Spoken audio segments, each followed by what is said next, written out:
Депутатский запрос направляется премьер-министру Республики Казахстан. Уважаемый Аскар Узакбаевич, мой депутатский запрос построен на многочисленных обращениях избирателей не только к депутатам фракции партии Нур Отан, но, насколько мне известно, и к депутатам других парламентских фракций. Вопрос касается организации работы по массовой вакцинации населения, который не в первый раз поднимается в Мажилисе. Так, в начале февраля текущего года от депутатов фракции партии Нур Отан был озвучен депутатский запрос в адрес министра здравоохранения о наиболее острых проблемах вакцинации населения от коронавирусной инфекции. Ответ министра на этот запрос был нами изучен и оставил у нас двойственное чувство. С одной стороны, из ответа следует, что в этом направлении ведется широкомасштабная работа, в том числе и разъяснительная кампания. Но результатов этой работы мы, к сожалению, не видим, или они настолько незначительны, что не способствуют улучшению ситуации в стране и справедливо вызывают нарекания населения. Пока очевидным остается только то, что заболеваемость не снижается, а напротив, увеличивается количество регионов, подпадающих в красную зону по COVID-19. И если правительство заявляет, что массовая вакцинация является первостепенной задачей в борьбе с пандемией, то почему тогда до сих пор нет продуманных, системных и синхронизированных мер по ее организации? Вот и вчера министр здравоохранения Цой выступил с очередным призывом к населению вакцинироваться. Но возникает вопрос, куда идти и где вакцинироваться? Ведь в свободном доступе в региональных поликлиниках вакцины нет. И эта ситуация напоминает прошлый год, когда люди были в растерянности и не знали, где и когда можно сделать ПЦР-тесты. Сегодня люди сталкиваются с ситуацией, когда не знают, где и когда можно вакцинироваться. Неужели Министерство здравоохранения за год не смогло разработать алгоритм действий на опережение? И поэтому темпы вакцинации, которые сейчас существуют, вызывают у нас серьезную обеспокоенность.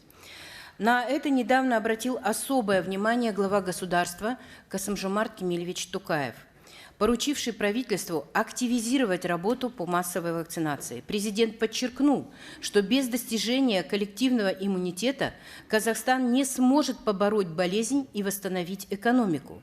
На деле же мы пока имеем невыполнение правительством задач, поставленных главой государства. Если в начале пандемии все недоработки и ошибки можно было отнести к отсутствию опыта, практики, средств, то сегодня уже есть все, что должно помочь нам эффективно бороться с COVID-19. В том числе и вся необходимая законодательная база, созданная парламентом для этой работы. Но ситуация, которая складывается в настоящее время в стране, говорит о том, что Министерство здравоохранения не извлекло никаких уроков ни из собственного, ни из мирового опыта по борьбе с коронавирусом. А мировой опыт как раз-таки показателен. В таких странах, как Израиль, Великобритания, Словакия, Словения, Сербия, Сингапур и других странах уже привито от половины до 90% населения. В Казахстане же на сегодняшний день, по информации Министерства здравоохранения, провакцинировано чуть более 101 тысячи человек, что составляет 0,7%, то есть менее 1% населения. А вакцинация, к сведению, началась 2 месяца назад. И не нужно иметь сверхматематические способности, чтобы посчитать, что при сохранении таких темпов вакцинации нам понадобится примерно 15 лет для достижения 70% вакцинации почти 19-миллионного населения Казахстана. Нерешенным остается целый комплекс вопросов, связанных с казахстанской вакциной, по которой только есть информация о получении временной регистрации. Нет ясной и четкой картины по работе заводов для производства вакцины. К примеру, на производство и поставку российской вакцины «Спутник-5» выделено 18 миллиардов тенге, из которых 15,2 миллиардов тенге Карагандинскому фармацевтическому комплексу именно на производство вакцины.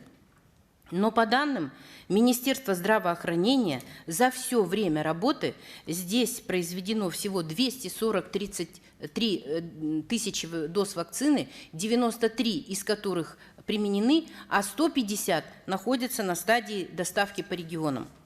Еще больше вопросов и, наверное, отдельного разбирательства требует ситуация с заводом в Жамбылской области, на строительство которого из республиканского бюджета выделено 5 миллиардов тенге.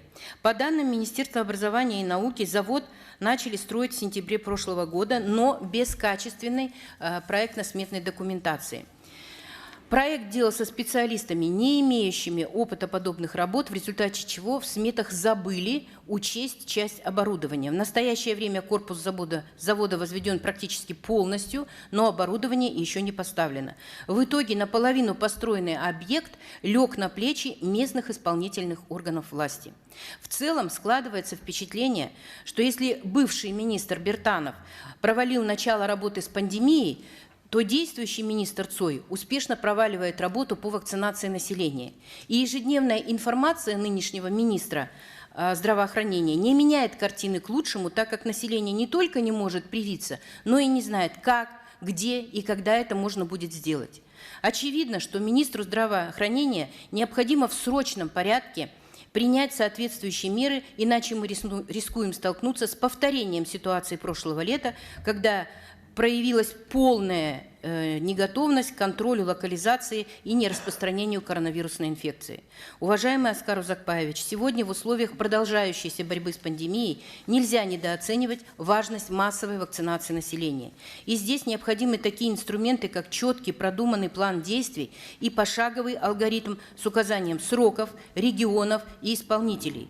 Пора от декларации, заявлений и намерений перейти, наконец, к системной, жесткой, результативной работе по массовой вакцинации населения. В соответствии с Конституционным законом о парламенте и статусе его депутатов просим в кратчайшие сроки предоставить ответ, в котором указать конкретный план поставок вакцины по регионам, график вакцинации всех групп населения, а также полную информацию обо всех пунктах вакцинации вплоть до телефонов исполнителей. С уважением, депутаты Мажилисы, члены фракции партии Нур Отан.